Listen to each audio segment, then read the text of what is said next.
नमस्कार.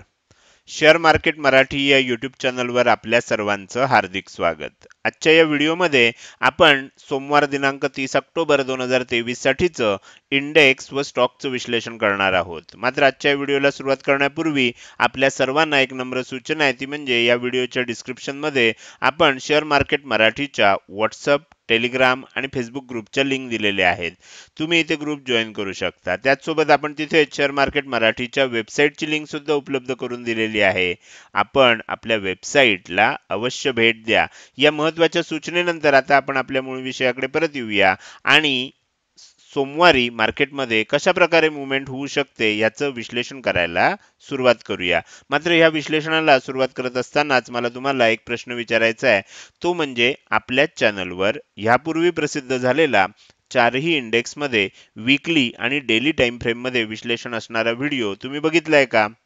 जर तो व्हिडिओ तुम्ही बघितला नसेल तर कृपया आजचा व्हिडिओ बघण्यापूर्वी तो व्हिडिओ एकदा बघा, कारण त्या व्हिडिओमध्ये आपण चारही इंडेक्समध्ये कशा प्रकारे मूवमेंट होऊ शकते, कुठे सपोर्ट घेतला जाऊ शकतो, कुठे रेझिस्टन्स फेस करायला लागू शकतो, त्याचसोबत चालू असलेला ट्रेंड कधीपर्यंत चालू राहू शकतो किंवा रिव्हर्सल येणार असेल तर कोणत्या लेवलपासून रिव्हर्सल येऊ शकतं, अशा अनेक विषयांची अतिशय विस्तृत अशी चर्चा केलेली आहे.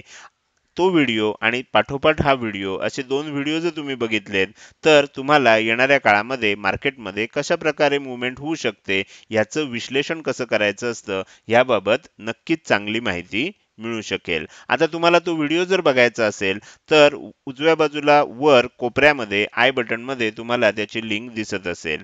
तिथे क्लिक करून तुम्ही तो व्हिडिओ बघू शकता. काही कारणामुळे तुम्हाला तिथे ती लिंक उपलब्ध झाली नाही तर ह्या व्हिडिओच्या डिस्क्रिप्शनमध्ये सुद्धा आपण त्या व्हिडिओची लिंक उपलब्ध करून दिलेली आहे.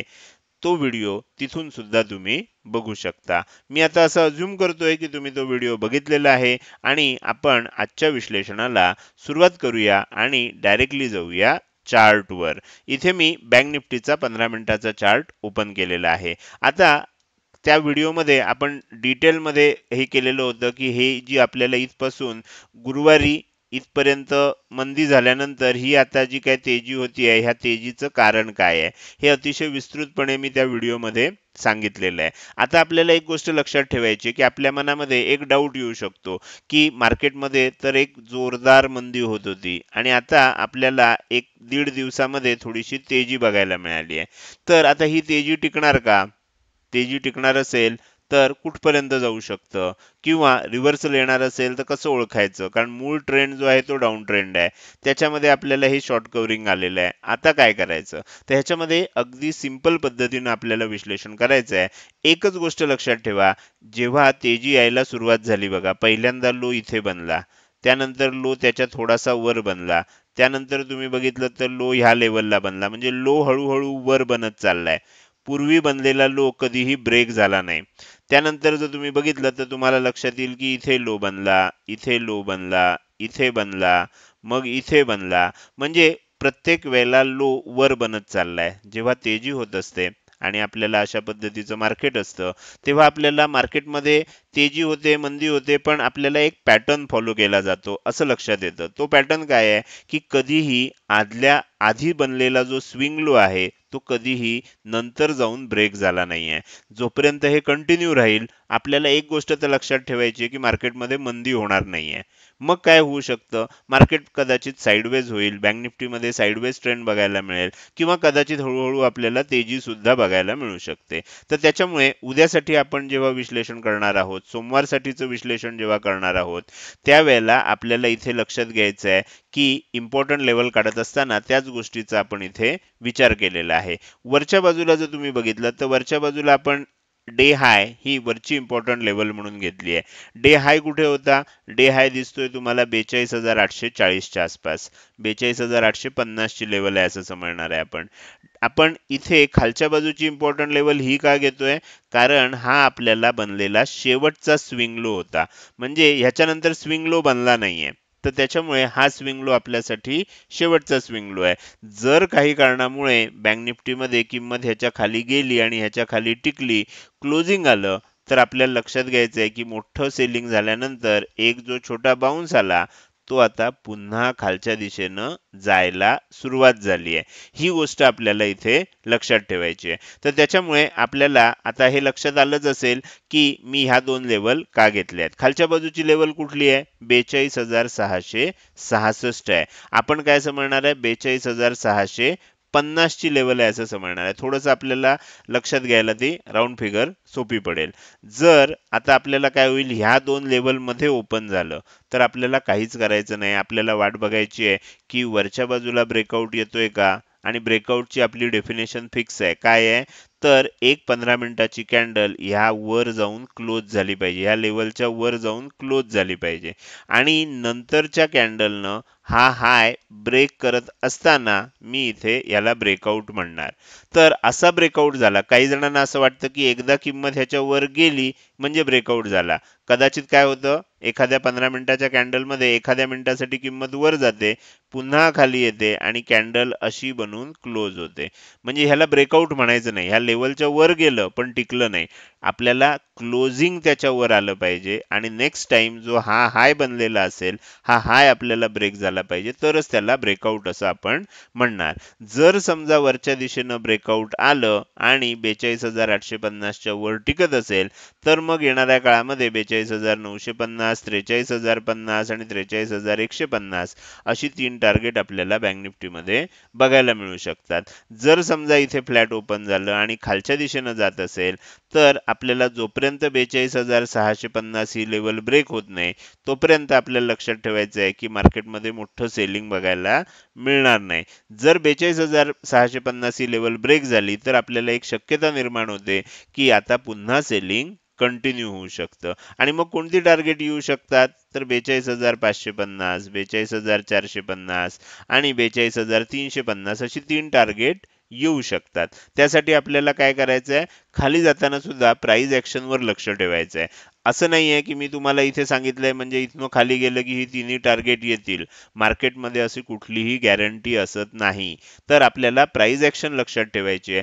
खाली येताना बघायचं आहे, मार्केट समजा खाली येत असेल तर आपल्याला थोडं वर जातं, थोडं खाली येतं, पुन्हा वर जातं. इथे लक्षात ठेवायचं आहे की स्विंग हाय तर ब्रेक होत नाहीये ना. ज्या वेळेला काय होईल, एखादा स्विंग हाय बनेल आणि तो पुन्हा ब्रेक होईल, त्यावेळेला आपल्याला ओळखायचं की आता आपल्याला हे जे खाली येत होतं ही मुवमेंट कदाचित आता थांबू शकते. तर त्याच्यामुळे प्राइस ऍक्शन बघूनच आपल्याला त्यानुसार निर्णय घ्यायचा आहे. हे झालं बँक निफ्टी मध्ये सोमवारी कशा प्रकारे मुवमेंट होऊ शकते याचं अतिशय विस्तृत असं विश्लेषण. आता आपल्याला माहिती आहे की सोमवारी आपल्याला मार्केटमध्ये निफ्टी मिड कॅप सिलेक्ट ह्या इंडेक्समध्ये मंथली एक्सपायरी आहे. आता म्हणजे वीकली एक्सपायरी सुद्धा आणि मंथली एक्सपायरी सुद्धा आपल्याला आता बघायची आहे, कारण हा जो सोमवार आहे हा ह्या महिन्यातला शेवटचा सोमवार आहे. आता त्याच्यासाठी आपण निफ्टी मिड कॅप सिलेक्टचं सुद्धा कालच्या व्हिडिओमध्ये अतिशय विस्तृत असं त्याचं विश्लेषण केलेलं आहे. आता आपल्याला काय करायचं आहे, आता आपल्याला सोमवारसाठीचं विश्लेषण करायचं आहे. इथे मी काय केलंय, दोन लेवल काढल्यात. ही लेवल जी आहे बघितलं तर तुमच्या लक्षात येईल ही स्विंग हायची लेवल आहे. त्यामुळे ही लेवल आपण इथे काढलेली. ही लेवल कोणती आहे तर 8,762 ची आहे. खालच्या बाजूला बघितलं तर ही स्विंग लो ची लेवल आहे. ही लेवल कोणती आहे तर ही लेवल तुम्ही जर बघितलं तर लक्षात येईल 8,721 ची आहे. आपल्याला काय करायचं, जर समजा इथे फ्लॅट ओपन झालं तर वाट बघायची कोणत्या दिशेनं ब्रेकआउट येतो. आता इथे काय होईल बघा, इथे सुद्धा तेजी झाली, थोडंसं खाली आलं, परत वर गेलं, थोडंसं खाली आलंय, वर जर जात असेल तर आपल्याला वरच्या दिशेनं जाऊ शकतं. ही गोष्ट लक्षात ठेवा.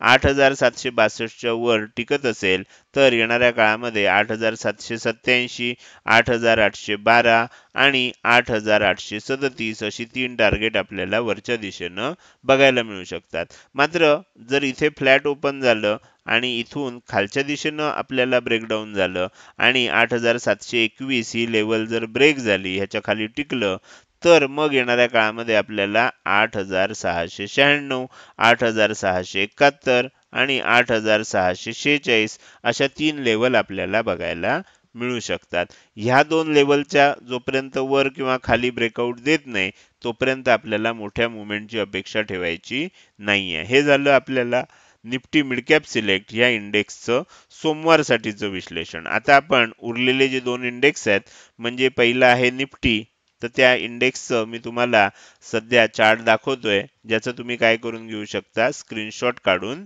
घेऊ शकता. तर तो तुम्हाला त्याच्यासाठीचा चार्ट इथे दाखवतोय. ओके, तर इथे मी तुम्हाला तो चार्ट दाखवतोय, तुम्ही काय करू शकता, याचं स्क्रीनशॉट काढून घेऊ शकता. तर हा झाला निफ्टीचा चार्ट. आता आपण पुढच्या चार्टवर जाऊया. पुढचा इंडेक्स आहे फिन निफ्टी. तर फिन निफ्टी साठीचा चार्ट मी ओपन करतोय. ह्याचं सुद्धा तुम्ही काय करू शकता, स्क्रीनशॉट काढून घेऊ शकता. मी तुम्हाला तो ऍडजस्ट करून देतो, म्हणजे तुम्ही ह्याचा सुद्धा स्क्रीनशॉट काढू शकता. ओके, तर इथे तुम्हाला लक्षात येईल की निफ्टी मिड कॅप फिन निफ्टीमध्ये आपल्याला कोणत्या लेवल्स इम्पॉर्टंट आहेत, तर त्याचा स्क्रीनशॉट मी इथे तुम्हाला दाखवलेला आहे. तर ह्यापैकी तुम्ही स्क्रीनशॉट घेऊन ठेवू शकता.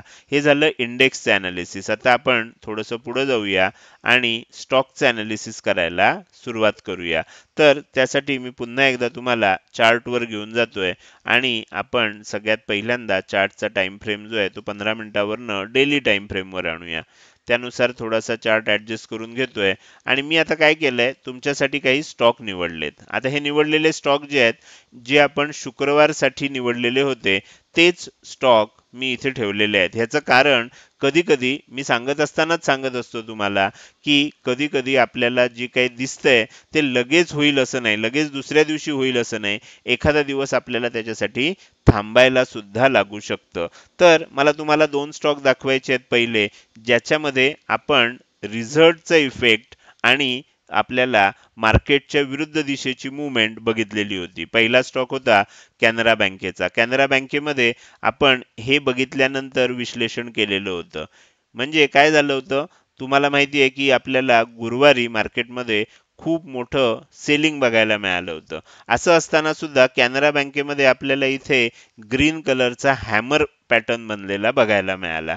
म्हणजे सुरुवातीला सेलिंग आलं, पण त्यानंतर मार्केट आपल्याला वर जाऊन जवळजवळ ह्या हायच्या आसपास क्लोज होताना बघायला मिळालं. अर्थात ह्याचा अर्थ काय होतो, हॅमर पॅटर्न तयार झाला. आणि त्यामुळे मी इथे खाली सुद्धा तुम्हाला, जर तो व्हिडिओ तुम्ही बघितला नसेल तर अवश्य बघा, इथे खाली तुम्हाला जी काही माहिती मिळते ट्रेडिंग व्ह्यूच्या वेबसाईटवर, त्याच्याविषयी सुद्धा तुम्हाला माहिती सांगितली होती. आणि त्यानंतर तुम्ही बघू शकता, मी सांगितलं होतं की जर हा हाय ब्रेक झाला तर एक मोठी मुवमेंट आपल्याला बघायला मिळू शकते. आणि पहिलं टार्गेट मी ह्या लेवलच्या आसपास आणि दुसरं टार्गेट ह्या लेवलच्या आसपास सांगितलं होतं. दोन्ही टार्गेट आपल्याला अचीव झालेली बघायला मिळाली. अगदी सिंपल विश्लेषण केल्यानंतर आपल्याला हे चित्र दिसतंय. त्यानंतर मी दुसरा स्टॉक जो सांगितला होता तो होता ॲक्सिस बँकेचा. ॲक्सिस बँकेमध्ये सुद्धा सिमिलर कंडिशन होती जी कॅनरा बँकेमध्ये होती. इथे सुद्धा मी तुम्हाला सांगितलं होतं की गुरुवारी मार्केट अगदी स्ट्रॉंग निगेटिव्ह असताना सुद्धा ह्याच्यामध्ये खूप पॉझिटिव्ह अशी ग्रीन कॅन्डल बनलेली आहे. त्यामुळे उद्या जर हा हाय ब्रेक झाला तर आपल्याला एक मोठी मुवमेंट बघायला मिळू शकते. ॲक्सिस बँकेमध्ये ती मुवमेंट आपल्याला बघायला मिळाली. आता ह्याची कारणं सुद्धा तुम्हाला कशी शोधून काढायची आहे ते इथे तुम्हाला सांगितलेलं होतं. तो व्हिडिओ सुद्धा तुम्ही काय करू शकता, अवश्य बघू शकता. आता आपण थोडंसं पुढे जाऊया. पुढची जी बँक आहे किंवा पुढचा जो इंडेक्स आहे, सॉरी, पुढचा जो स्टॉक आहे तो आहे कोटक महिंद्रा बँकेचा. तर हा सुद्धा बँकिंग स्टॉक आहे. याच्यामध्ये मी तुम्हाला असं सांगायचा प्रयत्न करत होतो विश्लेषणामध्ये, की आपल्याला ही जी इम्पॉर्टंट लेवल आहे अनेक दिवसांची, अनेक महिन्यांची, ती आता ब्रेक झालेली आणि आपण त्याच्या खाली गेलेलो आहोत. आणि आपल्याला हे सांगण्यात आलेलं होतं त्याच्यामध्ये, की जर समजा हा लो ब्रेक झाला तर एक मोठी मुवमेंट होईल. पण हेच सांगत असताना मी ही सुद्धा गोष्ट नेहमी सांगतो, की ज्या वेळेला एखादी मोठी कॅन्डल आदल्या दिवशी झालेली असेल, त्यानंतर आपल्याला लगेच त्याला कंटिन्युएशन मिळेल असं सांगता येत नाही. तुम्ही इथे बघू शकता, इथे मोठी कॅन्डल झाली होती, कंटिन्युएशन मिळालं. इथे मोठी कॅन्डल झाली होती, कंटिन्युएशन मिळालं. तीनदा झालंय. चौथ्यांदा तेच होईल का असं सांगता येत नाही. त्यामुळे आपल्याला जोपर्यंत हा लो तुटत नाही, लो तुटला असता की आपल्याला ती मुवमेंट बघायला मिळाली असते. मात्र तसं बघायला मिळालं नाही. त्यामुळे ओपनिंग वर झालं, खालपर्यंत जाण्याचा प्रयत्न झाला, लगेच बाउन्स आला आणि आपल्याला इथे आता एक रेड कलरचा हॅमर बनलेला दिसतोय. आता हा जो लो आहे, हा लो जर येणाऱ्या काळामध्ये ब्रेक झाला तर काय होऊ शकतं, तर आपल्याला आणखीन खालच्या दिशेनं मोठी मुवमेंट ह्या स्टॉकमध्ये बघायला मिळू शकते. कंटिन्युएशन मध्ये आपल्याला ते लक्षात ठेवायचं आहे. तर हे झालं आपल्याला कोटक महिंद्रा बँक ह्या स्टॉक मधलं विश्लेषण. आता आपण पुढे जाऊया आणि पुढचा स्टॉक आहे तो म्हणजे महिंद्रा अँड महिंद्रा. महिंद्रा अँड महिंद्रामध्ये आपल्याला सेम तोच पॅटर्न बघायला मिळाला जो स्टॉक मी तुम्हाला सांगितलेला होता. तो स्टॉक तुम्हाला इथे दिसतोय. तुम्ही बघू शकता की आपल्याला इथे लो काही ब्रेक झाला नाही आणि ओपन वर झालं, वर जाण्याचा प्रयत्न झाला, मात्र एक शूटिंग स्टार इनसाइड कॅन्डल तर बनलेलीच आहे, त्याच सोबत एक शूटिंग स्टार कॅन्डल सुद्धा बनलेली आहे. म्हणजे आपल्याला काय झालंय, डबल ट्रिपल कन्फर्मेशन मिळालंय. एक म्हणजे काय झालं, ही जी आपल्याला इम्पॉर्टंट लेवल होती ती ब्रेक झालेली आहे. दुसरी महत्वाची गोष्ट, इनसाइड कॅन्डल बनलेली आहे, त्याचा लो जर ब्रेक झाला तर आणखीन सेलिंग होऊ शकतं. तिसरी महत्वाची गोष्ट, शूटिंग स्टार पॅटर्न बनलेला आहे, तो सुद्धा त्याचा लो ब्रेक झाला तरी सुद्धा आपल्याला एक मोठं म्हणजे ट्रिपल कन्फर्मेशन आहे. त्यामुळे ह्या स्टॉकवर आपल्याला लक्ष ठेवायला लागेल. जर कदाचित हा लो तुटला तर आणखीन खाली सुद्धा हा स्टॉक जाताना आपल्याला बघायला मिळू शकतो. हा झाला पुढचा स्टॉक ज्याचं नाव आहे महिंद्रा अँड महिंद्रा. आता आपण पुढे जाऊया, शेवटचा स्टॉक बघूया जो आहे आपल्याला सिमेंट क्षेत्रातला कोरोमंडल इंटरनॅशनल. कोरोमंडल इंटरनॅशनल मध्ये सुद्धा सिमिलर कंडिशन आपल्याला दिसते. तुम्ही जर बघितलं तर एक मोठं सेलिंग झालं, त्यानंतर आपल्याला एक इनसाइड कॅन्डल बनलेली दिसते. ह्याच्यामध्ये बायरनी वर न्यायचा खूप प्रयत्न केला, मात्र सेलरनी पुन्हा खाली आणलं. बायर सेलरची ताकद आपल्याला एकसारखीच झालेली बघायला मिळते. जर समजा हा लो येणाऱ्या काळामध्ये तुटला, शुक्रवारचा जो लो आहे तो येणाऱ्या काळामध्ये तुटला, तर ह्याच्यामध्ये सुद्धा आपल्याला आणखीन सेलिंग बघायला मिळू शकतं. तर अर्थात ह्या सगळ्यामध्ये आपण टार्गेट कशी ठेवायची असतात वगैरे सगळं मी आधीच शुक्रवारसाठीच्या व्हिडिओमध्ये सांगितलेलं आहे. त्यामुळे तो व्हिडिओ बघितला तर तुम्हाला डिटेल पुढची माहिती मिळू शकेल. हे झालं इंडेक्स आणि स्टॉकचं विश्लेषण. हे विश्लेषण तुम्हाला कसं वाटलं? आवडलं असेल तर नक्की या व्हिडिओला एक लाईक करा आणि कसं वाटलं हे कमेंट सेक्शनमध्ये टाईप करून सांगायला अजिबात विसरू नका. लक्षात ठेवा, तुमची एक लाईक आणि एक चांगली कमेंट हीच माझ्यासाठी प्रेरणा असते, ज्याच्या सहाय्यानं रोजच्या रोज हे विश्लेषणाचे व्हिडिओ मी बनवत असतो. त्यामुळे ह्या दोन गोष्टी अवश्य करा. त्याचसोबत हा व्हिडिओ तुम्ही अजूनपर्यंत बघताय आणि अजूनही जर तुम्ही शेअर मार्केट मराठी आपल्या यूट्यूब चॅनलला सबस्क्राईब केलं नसेल तर कृपया सबस्क्राईब करा आणि शेजारी असणाऱ्या बेल आयकनला क्लिक करून ऑल असं नोटिफिकेशन निवडा. म्हणजे इथून पुढे रोजच्या रोज येणारे हे विश्लेषणाचे व्हिडिओ तुम्हाला विनाविलंब बघता येतील. आजच्या व्हिडिओमध्ये मी इथेच आपली रजा घेतोय. धन्यवाद.